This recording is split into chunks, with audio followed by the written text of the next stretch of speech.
حدیث نمبر 725 725 عن ابی ہریرہ رضی اللہ عنہ قال قال رسول اللہ صلی اللہ علیہ وآلہ وسلم ادنوا یا معشر الموالی الی الذکر. رسول اللہ صلی اللہ علیہ وآلہ وسلم نے فرمایا اے معشر الموالی، جی یہاں پر کیا ہے؟ اے گروہ موالی. اے موالی، موالی کس کو کہتے ہیں؟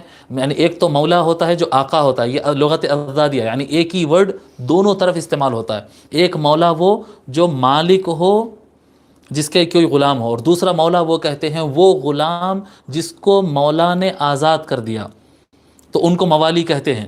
اس کی کدھر اشارہ ہے؟ یہ غیر عرب جو صحابہ کرام تھے نا، سلمان فارسی، بلال حبشی، صہیب الرومی، جی ایک روم کے صہیب تھے، ایک حبشہ کے بلال تھے، اور ایک ملک فارس کے سلمان فارسی. یہ تینوں صحابہ کرام رضی اللہ عنہم جو حضور سے نہایت قریب تھے، لیکن یہ عرب نہیں تھے.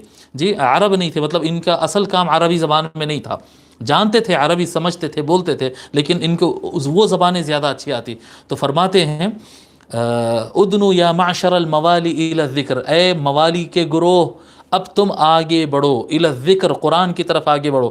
فإن العرب قد اعرضت، کیونکہ عرب لوگ تو اب منہ موڑ چکے ہیں. وإن الایمان لو کان معلقا بالعرش کان منکم من یطلبه، اگر ایمان عرش سے لٹکا ہوا بھی اگر ہوتا، عرش سے بھی معلق اگر ہوتا، تو تم میں سے کوئی آدمی وہ ہوتا، تم میں سے وہ آدمی ہو سکتا ہے جو اسے بھی طلب کر کے اور حاصل کر کے بتائے.